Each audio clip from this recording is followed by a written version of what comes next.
It's funny to hear a female talk about routes. Like, in relationship, Mia Mignon. What's up, sports freak? Listen, I know sports better than most females. Love. You know, what do you know about love? What do you possibly think you know about love? Maury Lang Show with the Renegade Relationship. Let me shatter that myth real quick before you go on. Just because a woman likes sex all the time does not make her a freak. Welcome to the Routes in Relationship podcast, where we are the sports podcast giving practical relationship advice. We talk sports and help couples reach their ultimate relationship goals. And now your hosts, who are both fired from good government jobs, both divorced, and both with 3 kids, Maury Langshaw Sr. and Mia Mignon. Hello and welcome back to the Routes in Relationships podcast, where I am Mia Mignon. And I am Maury Langshaw, and we are the Routes in Relationships podcast, a sports podcast giving unique and entertaining perspectives on sports and practical relationship advice that you can take action on today. And become a renegade relationship person. I mean, yeah, I guess you can become a renegade relationship person. Couple. Yeah. So what's on tap for today, MM? Today ASP, we are ASF. going to follow our followers who voted on our show topic. Okay. And our show topic today is Peyton Manning's offer to buy the Panthers, opposed to why mothers shouldn't be on the football field. Okay. And our relationship topic is how to tell your wife and or your spouse that they have a hygiene problem, opposed to whether or not oral sex really gives you cancer. So the choices were Peyton Manning becoming NFL owner. Versus why mothers should not be on the football field. I'm talking about youth football fields, not NFL, college. And then the second half of the show, the relationship side, they voted on how to tell your spouse that they have a personal hygiene issue. Yes. Versus can oral sex give you mouth cancer? Can give you cancer. Yeah. Okay, I'm glad we mouth lost on that cancer, one. throat cancer. By oral sex. Well, because you know when I was coming up, the older ladies used to tell me all the time, "Ew, you're not supposed to give oral sex; it causes cancer." Yeah, but that's dumb. That's just silly for them to say that. That's like you telling your daughter don't have sex because you'll get sick. No, of course you'll get pregnant, but it's some ridiculous way to scare you into not having sex when you're a child. Well, according to Michael Douglas and his throat cancer, he had it because he said he had a lot of oral sex. Yeah, if you have oral sex with 100,000 different women, yeah, there's a chance you're going to get some type of sexually transmitted disease or disease in general. But that's not our topic. That's not our topic. Thank God that's is my point. Thank God is my point. So we're starting off with Peyton Manning becoming an NFL owner. Yes, we are talking about him getting an offer to be in a group to purchase the Carolina Panthers. Ben Navarro, which is the billionaire man, who sent the invitation to Peyton to buy the Panthers with him.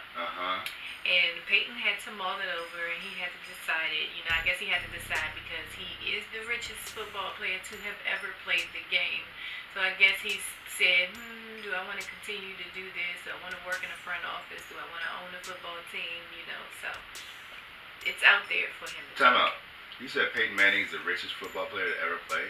The richest football player to ever play the game, according to Forbes magazine. Yes. That's based on net worth, or just income, his net worth both on and off the field. He's the richest football player to have played the game. Yes. The sexual little molester from college has made it big time. And I'm so glad you said that, because the reason why the Panthers are up for sale is because their previous owner had some sexual allegations made against him to where he was forced to sell the team, and oh my God, Ben Navarro decided, I'm going to go get a sexual predator to be in my billionaire group to purchase the Panthers. That is so funny, because I wasn't even thinking about Richardson being why he's selling the team. It's just that's good segue. The sexual predator selling to an ownership group who wants to involve a sexual molester in its ownership group. Right. That's wonderful. Good job, Panthers. Yeah, they wanted to use the face of Peyton liked in the NFL. He has this likable face, and everybody goes around and saying the State Farm jingle, and everybody likes him. And nobody really talks about the real reason why his image is the way it is. Why they did such a great job with his image. Are you going to tell the people that are not in the know of why Peyton Manning became Peyton Manning and not the sexual molester that, especially in today's day and age, if you can bring up 30 years ago where Bill Cosby is now a convicted rapist, I think is the legal terminology that he got convicted of.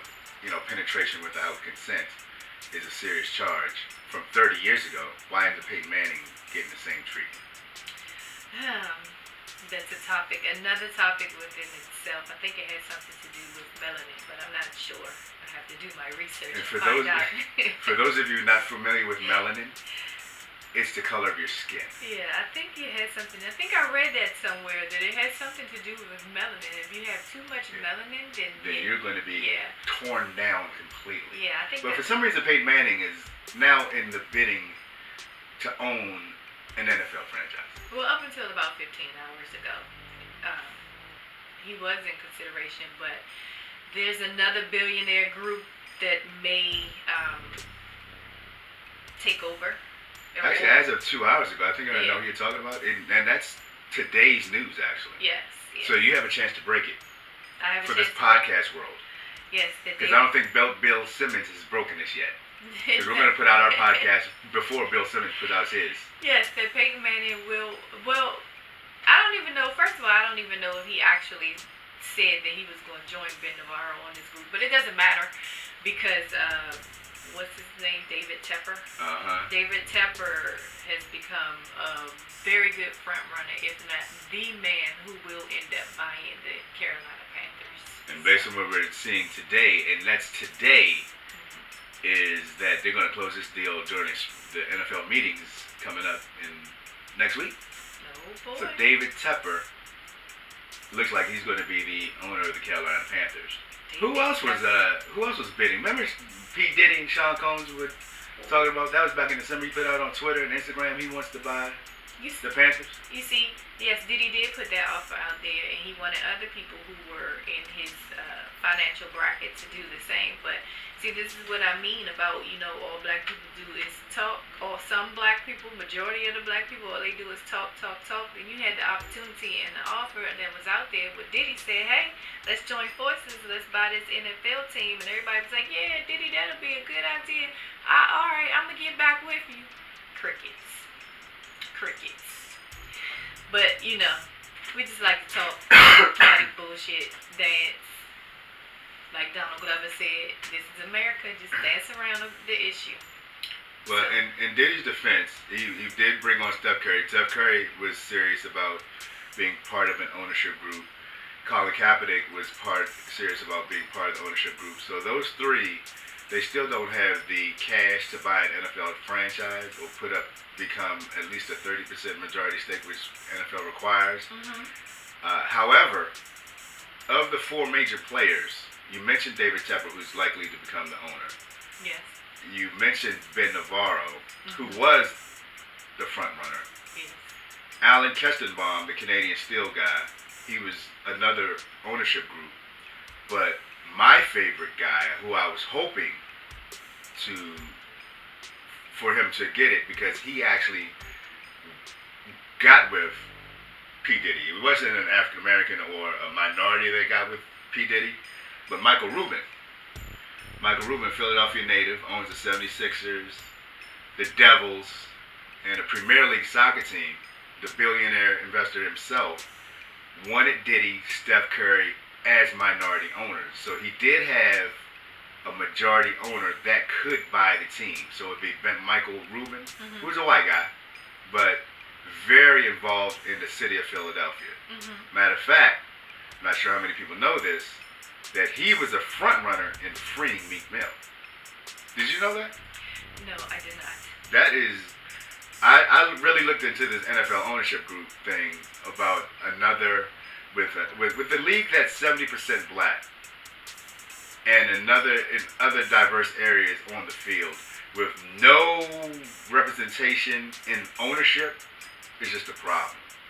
So even though Michael Rubin is a white guy, he wanted to partner with Sean Combs and Steph Curry to bring them in as minority owners. Mm-hmm. So I was all for that. Come to find out, not only is this white guy that brings in the minority, wants this minority ownership, he's actually involved in minority stakes in the community.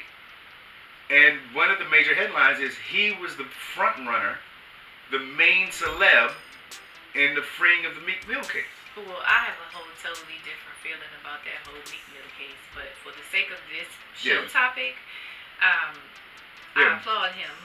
I applaud him for the sake of this show topic and everything that he's doing in the city of Philadelphia. But the whole Meek Mill situation for me is we're not. Different. I'm not even going to get into Meek Mill. It's just my point is Michael Rubin. Yeah, Michael Rubin coming together with Diddy. I got it. Michael Rubin.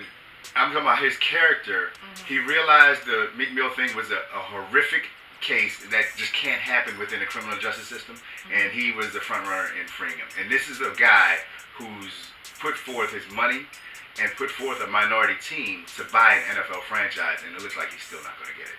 Well, actually, not that he's not going to get it. He actually pulled out. To be full fair to our routes and relationships. Yes.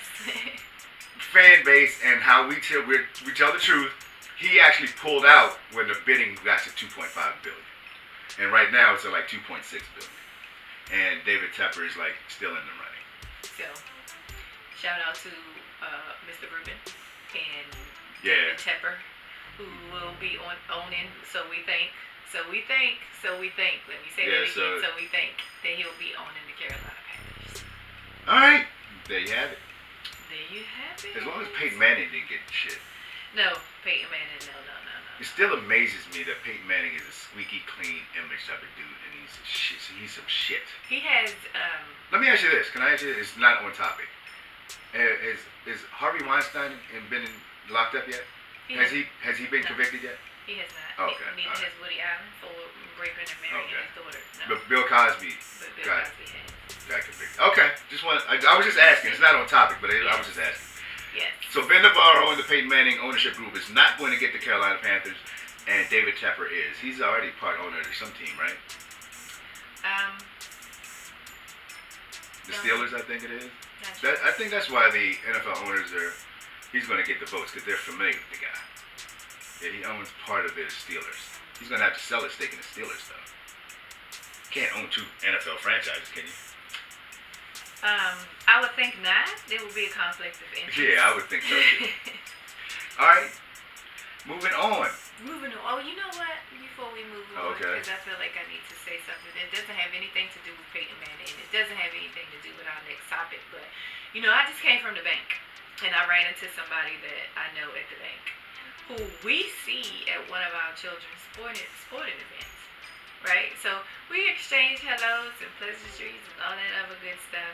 And she said, oh, you know what? I could never catch you by yourself or when you don't have the kids around and you're not busy. I just want to know that when are you and your boyfriend going to get married? Because, Oh, God. Wait, listen. Because because I've been married for like 20-something years. Here we go. And, you don't want to you don't want to live in sin like that. Hallelujah. So I, already frustrated because of how my morning went. So as soon as she told me that we didn't want to live in sin, and y'all got 6 kids to think about, and what you showing them is just not the right way, and the Lord didn't, and how they gonna follow Jesus, and the Lord didn't want this and all this. My God, a Jesus freak. I said, and I think I may have hurt her feelings. I said, well, first of all, you know how they do that meme? Well, first of all. You guys see her YouTube. She's acting it out, y'all. First of all, how do you know we living in sin? That's number 1. Number 2, what we do is what we do. And we'll get married when we're ready to get married. And number 3, she asked me. I can definitely now see, because I was on the fence, I can definitely now see why he no longer believes in Jesus and the people who follow the Jesus freaks. Like, you're sitting here telling me about how Jesus doesn't want you to live in sin, and Jesus doesn't want you to do this, and Jesus doesn't want you to do that. So I was just was frustrated just hearing about her, automatically assuming that we were living in sin and all this other stuff. And I was a little frustrated that I told her, I said, you know what? I'm sure that your religion tells you that, but mine, which is the Yoruba, tells me, and the ancestors said that I was doing just fine with what I'm doing. And she was like, what? You don't follow? You're not a Christian? I said, no, I'm a Yoruba princess. So, oh my goodness, it's like music in my ears right now. I never knew this side of you.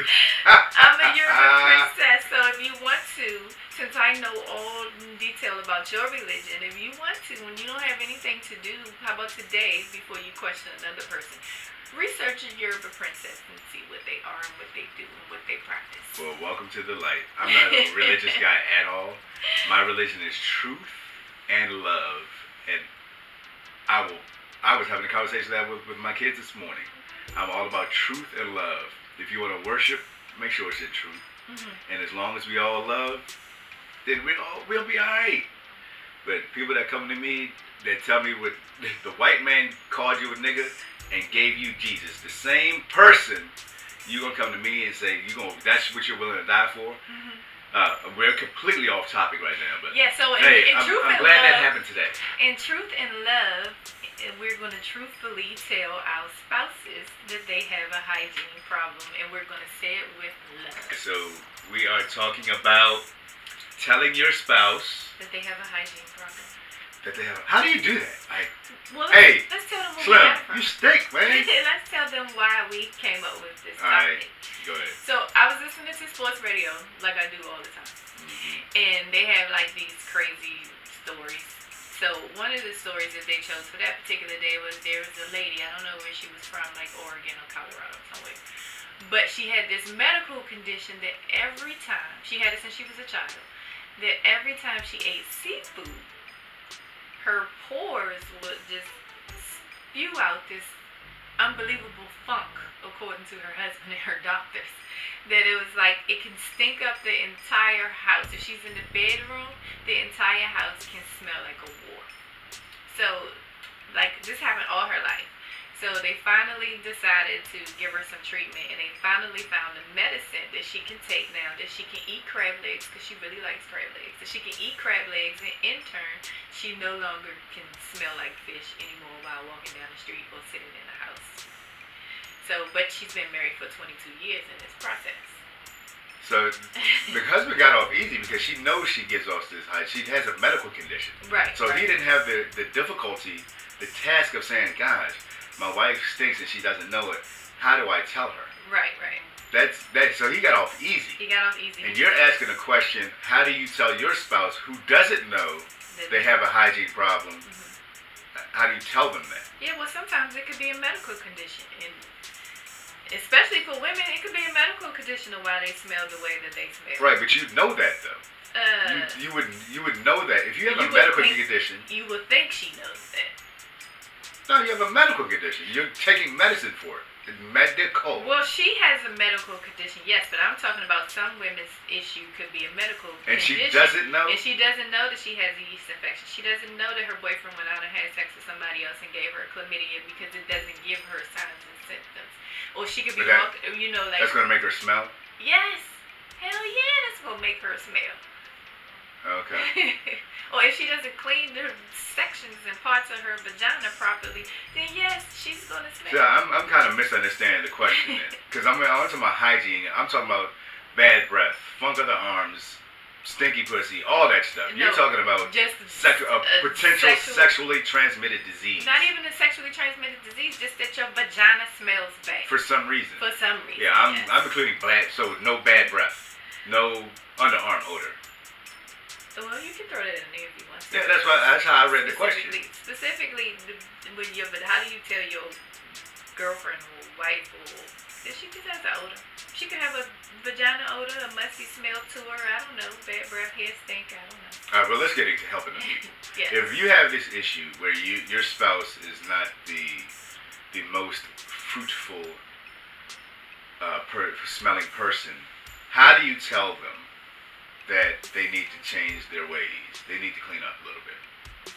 For me, and it depends on the stage of your relationship. So where do you want to start? Are they dating? Are they committed? Are they Why married? don't you give them stages? If you're dating, say this. If you're Yeah, committed, say this. the newer the relationship, the harder it is. The more seasoned a relationship, the easier it is. So, for example, I'll start with the hard one, with the easy one. If you're married, it's easier to tell your husband or wife that they have a personal hygiene issue because you have history on your side. If this is a new thing, it can't be. One thing I know it can't be in a marriage, let's say you've been married 5, 10, 15, 20 years. You can't, this cannot have been lingering for 5, 10, 15, 20 years. So therefore, at some point, she smelled fresh, or he smelled fresh. And then at some point, it became a problem. Well, that's not, well, you saying in the marriage, okay. Right. Because I was going to say, I've known a couple of men who have had sexual relationships with the same person on a monthly basis, on a daily basis, and she had some sort of smell to her, but he didn't mind because it wasn't putrid. But was it his wife? Somebody that he was having sex with, forgives his girlfriend. That he was the only person he's having sex with? Because I'm talking about marriage. I just said it depends on the stage of relationship. Yeah. Your stage of your relationship, and I'm talking about marriage. Okay, go ahead. So at some point it was good, and now it's become bad. Mm-hmm. So you have history on your side. So the process of communication here is, and I'll talk about it in renegade relationship, how you conquer issues. If you have something in your mind and you want to explain how you feel, and you have a feeling that it won't be received well, you can always compliment to complain. Not criticize, and we talked about this before. You can always compliment to complain. You can say, honey, I noticed, you know I love you for 25 years, or however long you've known each other. And for the most part of that, you've always worn cologne and smelled good. You've always had this great smile and taking care of your teeth. But recently, something is just not right. And if you process it like that, you compliment to the issue. I call it compliment to complaining. Right. It will be received well by the recipient. Okay. Because the sincerity, and nobody's going to get angry over a compliment. So that lowers the defensive barrier off the bat. And then you come back with the real issue. And you're being sincere about it. You're not being mean about it. But you've addressed it now. So you can tell them exactly what the issue may have been. Like, your balls smell bad. You know, it's an inconsistent thing. Like so, before, sweat from the balls. Yeah, whatever that is. So that process of how to communicate that issue should go over very well in your marriage. Mm-hmm. Now, taking it back to less easy, if you're dating for a while, same process, but it could be a little tougher to communicate. But you still have to go through that same process. I recommend you still go through the same process, where you put him up on a pedestal and give him the issue while he's on the pedestal. Does that make sense? Yes. Still the same process. Mm-hmm. Now, when you're dating, you just know somebody for 3-6 months, and that's a long time. So you can even fall in love in that amount of time. You realize that this person has potential. That can be a tough conversation. But what always works is being sincere. You just, direct honesty may not be received well. So what you can do when you're dating is throw hints. Like if you're walking through the mall, you stop at the fragrance store. You gotta get a cologne. It's like, do you like this cologne? Like, I love this cologne on you. I think I'm gonna buy this cologne for you. You buy it for him. He uses the cologne. Whether it doesn't even have to be a cologne. It could be a body wash. Mm-hmm. It could be whatever is going to make him smell better in your eyes. Yes. So, and you take the lead on that, where this is a very, and it's not even it's not even subtle. It's a direct hint that you're doing this for him. Mm-hmm. Forget the chewing gum trick. It's like, hey, you want a stick of gum? You know what I mean? You stick of gum, and like, what? Why are you giving me a stick of gum? You want my breath stick or something? But actually, it does. That won't go over well. No. You know, so don't use those old classic stuff, because in today's day and age, people are pretty independent, and nobody does anything wrong in their eyes. It has to be brought to their attention. So directly hint. You can take the lead on having your spouse smell good. The same thing goes for a man. It's easier for a man because there's so many things that a woman can do. I mean, the woman uses where it's not as hard. Men use cologne, toothpaste, and soap. So you got to use one of those to directly hint at his hygiene. So nobody puts on 20 strokes of deodorant like no, me. no one does that like you. Like, I've never seen somebody take a stick of deodorant and wipe it under one armpit like 15 to 20 times. Because I don't ever want to smell bad. I just don't want to stink. But it's a way where you won't stink without overkill like that. It's not overkill. But anyway, this is good. You don't have the hygiene problem, so I don't have to tell you because you use 20 strokes on one armpit. Just will. On 40 strokes on total on each maybe armpit. 30, but not 40. Maybe 30. Ooh, I was way off on that. So I hope that helps you in discussing personal hygiene issue. And that process actually works for any issue that you may have with your spouse. So have you ever had to use that to tell somebody that they had a hygiene problem? No. It's because I was never an honesty type of guy up until, until I got to my 40s. And I realized honesty is a good policy. And especially somebody like you who wants honesty, prefers honesty, no matter how hurtful the honesty may be. But before, I think being honest was tough. Telling the truth to somebody is mean, as our kids said it many times over the weekend. Like, if we tell the truth about something, if they don't like it, it's mean. Yeah. But it's the truth. So, like my father always told me, if there's a choice to be made between truth and kindness, choose kindness. Because most people can't handle the truth. Most people cannot. And that's my problem. I don't know how to not tell the truth. And I don't consider people... I did have to have a hygiene talk with somebody. How did that go? It wasn't a compliment to complain. It just was... Yeah, your mouth is very direct. It's like, oh, nigga, you stink. Yeah, that was pretty much it. Like, why you don't want me to touch you? Like, why can't I say, what's... And I was like, well, you want hard truths sugar-coated, like... Oh, like you did me yesterday. Yeah, you texted me yesterday. You want the truth, or you want the sugar-coated honesty? The sugar-coated honesty. I was like, what are you talking about? Yes. So, I gave him the sugar-coated hard honesty.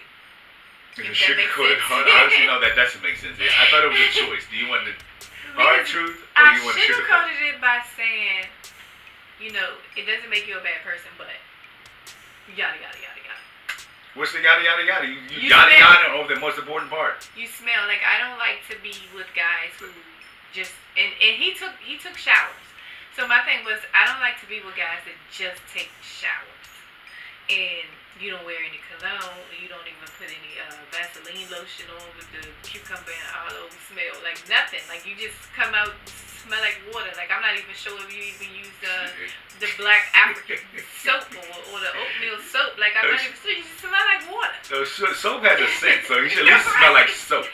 So if you just come out just smelling like water, and then when you come out, then you go outside, and then that air smell hits you. Like, you have nothing to kind of fight that outside smell off. So, and you just about 30 minutes into your shower, and you go outside, and we walk down the street, you start to stink, dude. And, I had to have that conversation. Like, do something. But I want to know the quote you said. Like, what did you say? I said, verbatim? I don't like to be with guys who just take showers and don't do anything afterwards to enhance their scent.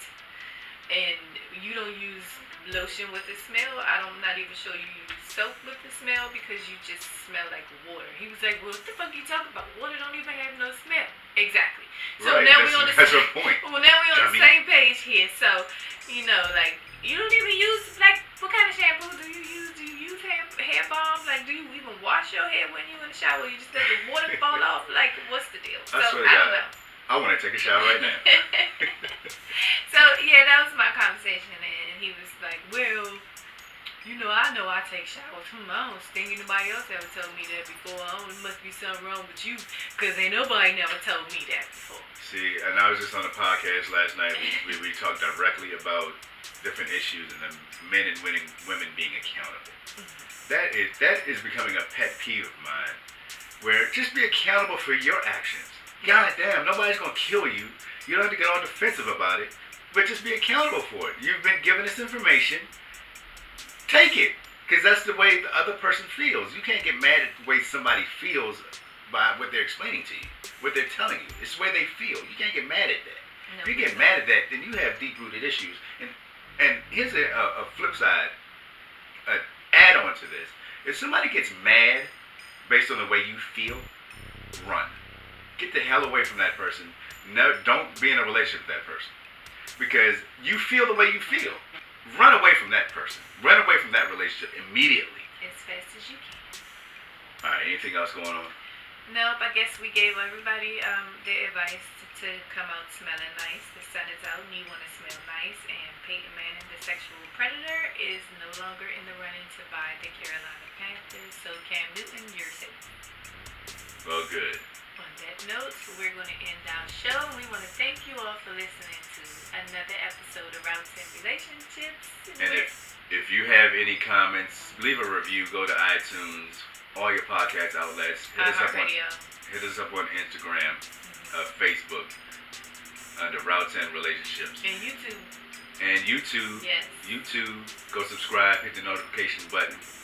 We're doing some different things on YouTube. But if you have a scenario, you have a question that you want to send in, hit us up on any of those outlets, and we'll put it on the air anonymously, of course. Yes, call me now on the air. Okay, so on that note, we're out of here. Peace.